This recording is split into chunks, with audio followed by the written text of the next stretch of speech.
Welcome back, everybody. It's Hutch from Hutch High Perf. Short one here to kind of button up on some of the stuff I didn't get to on the engine install. Disregard my bench. It's a gigantic mess. There is the engine in the car. Let's get underneath the car because I'll show you some of the stuff that I had to do that I really couldn't show because there was no room and no light.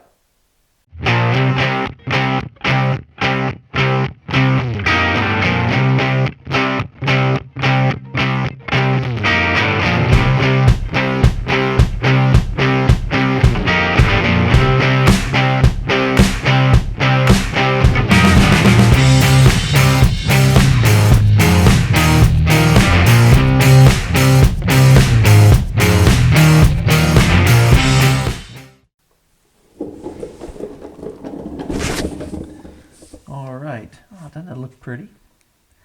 All nice and neat. Well, anyway, so here's the Crossmember. It's a G-Force Crossmember. If you're installing one of these, you're going to have the bigger hump is going to be over on your passenger side. This side is actually pretty tight to the bottom of the floor, but it's no big deal. Comes with the bolts and everything you need. Really nice package. So what I'm doing under here is I need to measure for my drive shaft. So since I don't have a yoke, I already talked to the company. I got to measure from the back end of the seal. So I have to measure from that end of that transmission seal all the way back to the pinion on the 9-inch. So from this flat to the seal is going to be my measurement for my drive shaft. Okay, so we can get that tape measure right to there. Okay, so from the back of the seal,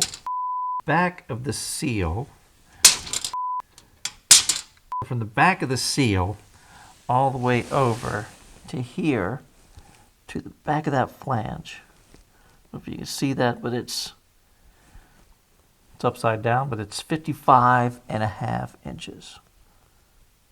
55.5. Well, she does look good, doesn't she? Yeah. All right. Well, I've been looking underneath here and I'm trying to find the spots where I'm going to, I should have done this before I put the engine in, but there it is. I got to put in the two ground straps that were bolted up in the middle of the firewall, looking ugly as could be, and I want to put those down underneath so you really can't see them. So that's next.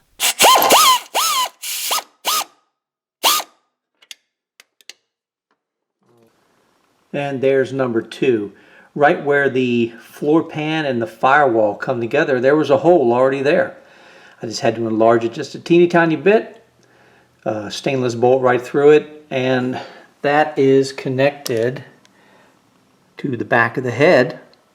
And there's your firewall grounding. Yeah, that's it. Oh, good time to subscribe. You know you want to. So in the last video, I think I discussed how tight that valve cover was. Well, you can't get it out with the engine sitting in, but I did find that if you take the motor mount bolt off on this side, just pull the bolt out and then hook something up, or you probably jack it from the oil pan, but I think this is probably better. And I hooked it up here and I hooked it back to the hoist and picked it up, and it tilted it ever so slightly this way. Valve cover came right out. So, yeah, it's not ideal. Probably should have read up a little bit more on it and put the notch in the AC box, and that's not going to happen now because I did all that work and I'm not taking it back out, and it's going to stay the way it is, and I hope the valve covers don't need to come off.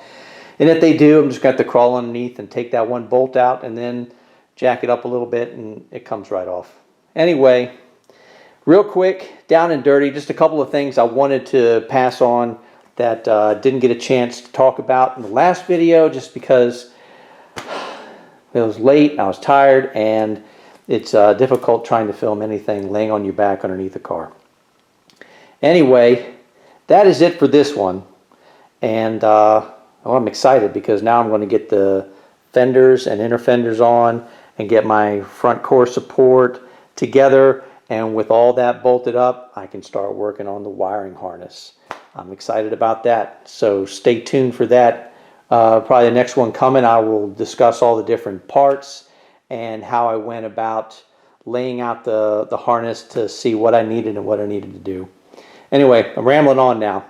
Anyway, it's on the eve of Memorial Day.